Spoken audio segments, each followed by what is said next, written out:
ಹೆಣ್ಮಗುಗೆ ಮೋಸ ಆಗ್ಬಾರ್ದು ಒಂದ್ ಕಡೆ ಇರ್ಲಿ, ಅದೇ ಕಡೆ ತಪ್ಪು ಮಾಡಿದವ್ರಿಗೂ ಏನು ತಪ್ಪು ಮಾಡಿಲ್ದವ್ರಿಗೂ ಏನು ಆಗ್ಬಾರ್ದು ಮತ್ತೊಂದ್ ಕಡೆ. ಯಾಕಂದ್ರೆ ಇಲ್ಲಿ ಮಾತಾಡಿದಾಗ ಹೆಣ್ಣು ಗಂಡು ಅಂತ ಬಂದ್ಬಿಡುತ್ತೆ ಇಲ್ಲಿ. ಯಾಕಂದ್ರೆ ಇವಾಗ ಜೊತೆಗಿದ್ದವ್ರೆ ಇದ್ರ ಮೇಲೆ ನಾವು ಮಾತಾಡ್ಬೋದಾಗಿತ್ತು, ಅವರೊಡೆ ಏನು ಜಗಳ ಇದ್ರು ಅದನ್ನ ತೀರ್ಸ್ಕೋಬಹುದಾಗಿತ್ತು. ಯಾಕಂದ್ರೆ ತುಂಬಾ ಸಮಯ ಇದ್ದಿದ್ದು ಅದಕ್ಕೋಸ್ಕರ.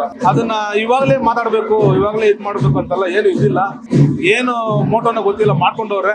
ಒಂದ್ ಹೆಣ್ಮಗು ಬಂದು ಅಳ್ತಾ ಇದೆ, ಅವ್ರ ವೈಫ್ ಅಳ್ತಾ ಇದ್ದಾರೆ. ಇಷ್ಟೊಂದ್ ಜನ ನಮ್ಮ ಹೊಟ್ಟೆ, ನಮ್ನೆಲ್ಲ ಊಟ ಹಾಕ್ದವ್ರು, ಪ್ರೊಡ್ಯೂಸರ್ ಹೊಟ್ಟೆ, ಇವರೆಲ್ಲ ಯಾರು ಮನುಷ್ಯರೇ ಇಲ್ಲ. ಅವ್ರೊಬ್ರಿಗೋಸ್ಕರ ಸಿನಿಮಾ ನೋಡ್ಬಿಡಿ ಅಂತ ಏನೇನೋ ವಿಡಿಯೋದಲ್ಲಿ ಏನೋ ಬರ್ತಾ ಇದೆ, ಎಲ್ಲೋ ಬರ್ತಾ ಇದೆ. ಒಂದ್ ಕಡೆ ಕೋಪ ಇದ್ರು ಕೂಡ ಒಂದ್ ಕಡೆ ಬೇಜಾರು ಇದೆ. ನಾವೆಲ್ಲ ಮಾತಾಡಕ್ಕೂ ಆಗಲ್ಲ, ನಾವು ಮಾತಾಡೋ ಹೊಸಬ್ರು ಇವನೇನ್ ಕಿತ್ತಾಕ್ಬಿಟ್ಟ ಅಂತ ಒಂದ್ ಕಡೆ ಹೌದು, ಅದು ಬೇರೆ. ಏನಕ್ಕೆ ಅವ್ರು ನಾಪಕ ಆಗ್ತಾರೆ. ಫೋನ್ ಅವ್ರು ವಿಡಿಯೋದವ್ರು ರಿಟರ್ನ್ ಕಾಲ್ ಮಾಡಿದ್ರೆ ಫೋನ್ ಎತ್ತಾ ಇಲ್ಲ ಅವರು. ಯಾಕಂದ್ರೆ ಅವ್ರು ಒಂದು ಹೆಣ್ಮಗು ಅಲ್ವಾ, ಅವ್ರನ್ನ ತೋರಿಸ್ಬೋದ ವಿಡಿಯೋದಲ್ಲಿ, ತೋರಿಸ್ಬಾರ್ದಾಗಿತ್ತು. ಎಲ್ಲಾರ್ಗು ಬಂದ್ಬಿಟ್ಟು ದುಡಿತಾ ಇದೀವಿ ಅಷ್ಟೇನೆ. ಯಾರು ಬಂದ್ಬಿಟ್ಟು ಯಾರು ಮೋಸ ಮಾಡ್ತಾ ಇಲ್ಲ, ನಾವು ಲಾಟ್ರಿ ನಡೆಸ್ತಾ ಇದೀಲ್ಲ, ಇನ್ನೊಂದು ಏನು ಮಾಡ್ತಾ ಇಲ್ಲ. ನಾವು ಸಿನಿಮಾ ಹೊಟ್ಟೆ ಪಾಡಕ್ ಮಾಡ್ತಾ ಇದೀವಿ. ಏನೋ ಇವಾಗ ನಮ್ಮನ್ನೆಲ್ಲ ನಂಬ್ಕೊಂಡು ಒಬ್ರು ದುಡ್ಡು ಹಾಕವ್ರೆ. ಪ್ರೇಕ್ಷಕರಿಗೋಸ್ಕರ ಮಾಡಿರೋ ಸಿನಿಮಾ ಇದು. ಈ ಸಿನಿಮಾದಲ್ಲಿ ಬರೋ ಲಾಭದಲ್ಲಿ 30% ನಾವು ಬಂದ್ಬಿಟ್ಟು ಗಡಿಯಲ್ಲಿ ನಮ್ಮನ್ನು ಕಾಯ ಯೋಧರಿ ಕೊಡ್ತೀವಿ ಅಂತ ಹೇಳಿದೀವಿ. ಇಷ್ಟಕ್ಕೂ ಬುದ್ಧಿ ಇಲ್ಲದೆ ಮಾಡಿದ್ರೆ ಅದು ತುಂಬಾ ತಪ್ಪು ಅನ್ಕೋತೀವಿ ನಾವು.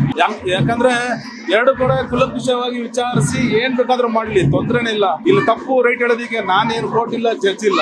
ಅದಕ್ಕಿಂತ ಈ ಕಾನೂನು ಇದೆ, ಅದರ ಅಂದ್ರೆ ಏನ್ ಬೇಕಾದ್ರೂ ಆಗ್ಬೋದು.